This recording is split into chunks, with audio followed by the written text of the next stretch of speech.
માછીમારો સાથે મુલાકાત કરી. 2 તારીખના આ જ વિસ્તારમાં હું આવ્યો હતો ત્યારે અહીંના લોકોએ જે સમસ્યા છે માછીમારીની બંધ હતો એના કારણે ઘણી બધી મુશ્કેલીઓ પડતી અને લગભગ 2000 થી 3000 લોકોને રોજગારી છીનવાઈ હતી.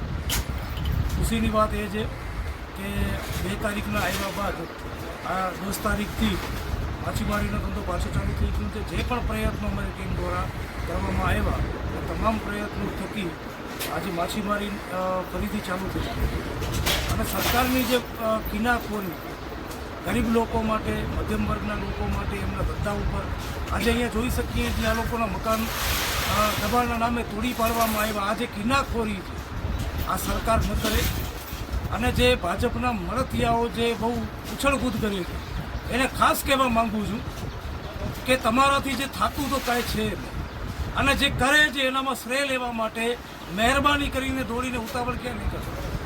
કારણ કે જો તમારાથી કામ થતું હોય તમારા અબડાસાના ધારાસભ્યથી તો આ જેટલા પણ મકાન ફગાડ્યા છે તમામે તમામ મકાન મંજૂર કરીને બતાવો.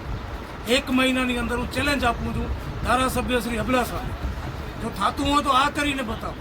આ ગરીબ લોકોએ તમને વોટ આપીને તમને ચૂંટ્યા છે, તમારા પાસે રજૂઆત કરવા આવે છે ત્યારે કહો છો કે સરકાર મારી સાંભળતી નથી, તો રાજીનામું આપી દો. જે કરે છે એમને કરવા દો. અમારા જેવા આંદોલનકારી જો સરકારમાંથી કામ કઢાવી આવતા હોય તો તમે ધારાસભ્ય જો, તમને લેખિતમાં અરજી આપવાની ન હોય, તમને ઓર્ડર કરવાનું અધિકારી છે. મારા એક ફોનથી ફિશરિંગ અધિકારી દ્વારા એક જ દિવસમાં, એક જ રાતની અંદર બીજા દિવસે ઓર્ડર આવી ગયું કે 10 તારીખથી ફિશરિંગ કરી શકે છે આ લોકો. તમે તો ધારાસભ્ય છો, તમે ફોન કરો, ઓર્ડર કરો, આ મંત્રીઓને લવ લેટર લખવાનું બંધ કરો. સાહેબ મારી એક વિનંતી છે આપને, આ તો પ્રોબ્લેમ સોલ્વ થઈ ગયું. હવે અહીંયા કને જે માછીમારો છે એમના જે મકાનો પડી ગયા છે, તોડી પાડવામાં આવ્યા છે, એમના મકાનો પાસ કરાવો. હું તો લડીશ જ, મારી ટીમ લડવાની છે એમના માટે, પણ તમે શ્રેય લેવા માટે જે ભાજપવાળા દોડીને નીકળો છો, શ્રેય લેવાનું બંધ કરો અને કામ કરીને બતાવો. પેપરમાં પછી આપો આ કામ થઈ ગયું, ચાલો આ કરીને બતાવો. હું ચેલેન્જ તમને આપું છું. અન્યથા હું તો આ લોકો માટે છું જ, હું કરીને બતાવીશ ઉપર ચેલેન્જ આપું છું. આજે અહીંયા કને આવ્યો, આ લોકોનું માન સન્માન આ લોકોએ આપ્યું. આખી ટીમનું અભિનંદન કે ભાઈ જે કામ 2 મહિનાથી નથી થતું, ભૂખે મરતા હતા, અહીંયાના કૂતરાઓ ભૂખે મરતા હતા, માણસોને બગડતા હતા, આજે એ કૂતરાઓને માછી મળે છે.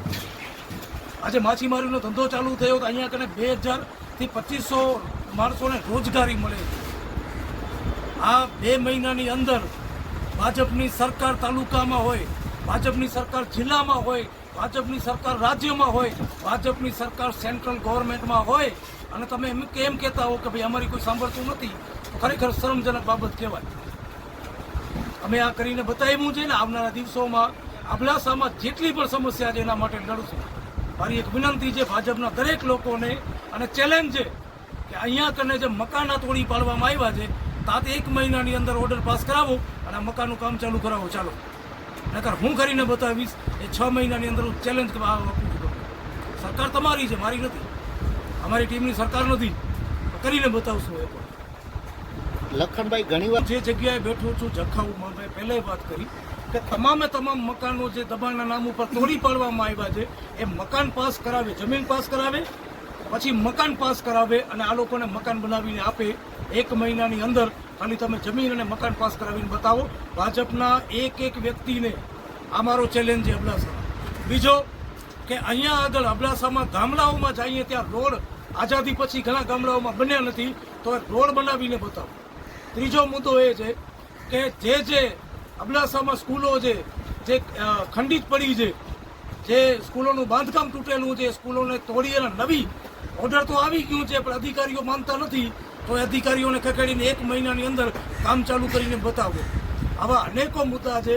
તમે કરો અને તમે શ્રેય લો, મને કોઈ વાંધો નથી, પણ જ્યાં હું જાઉં, મારી ટીમ જાય અને એ કરીને બતાવે અને પેપરમાં તમે એમ આપતા હો કે અમે કર્યું છે, અમારી રજૂઆતથી કરી છે. ભાઈ તમારા ધારાસભ્યો તો કહે છે કે સરકાર અમારી માનતી નથી, જાહેરમાં બોલ્યા છે ને પ્રજાની વચમાં બોલ્યા છે. હું નથી બોલતો, એમના શબ્દ છે. ભાઈ તમે કરો અને તમે શ્રેય લો, કોઈ વાંધો નથી, પણ તમે નથી કરતા એનો એ શ્રેય તમે લેશો. શિક્ષકોની ભરતી કરી તો કચ્છના તમામ ગુંડ ભાજપના નેતાઓ હાલી નીકળ્યા કે અમે શિક્ષકોની ભરતી કરાવી. ભાઈ ગાંધીનગર ત્યાં કને ધરણા કરે, આંદોલન અમે કર્યું છે, તમે નથી કર્યું. અને બીજી વાત, કોઈ પણ સાંસદો ધારાસભ્યો હોય એમને ક્યારેય પણ મંત્રીને લવ લેટર લખવાનું ન હોય, એમને ઓર્ડર કરવાનું હોય કે ભાઈ અમારા વિસ્તારમાં આ વસ્તુ ખૂટે છે અને કરો, નહીંતર અમે રાજીનામું આપીએ છીએ. પ્રજાએ ચૂંટ્યો છે ને કે ઈવીએમ મશીને ચૂંટ્યો છે? એક સ્પષ્ટતા એ પણ કરવાની. જો ઈવીએમ મશીને ચૂંટ્યો હોય તો પ્રજા માટે કામ નહીં કરતા, અને જો પ્રજાએ ચૂંટ્યો હોય તો પ્રજા માટે કામ કરો, અને હવે કરવા પડશે.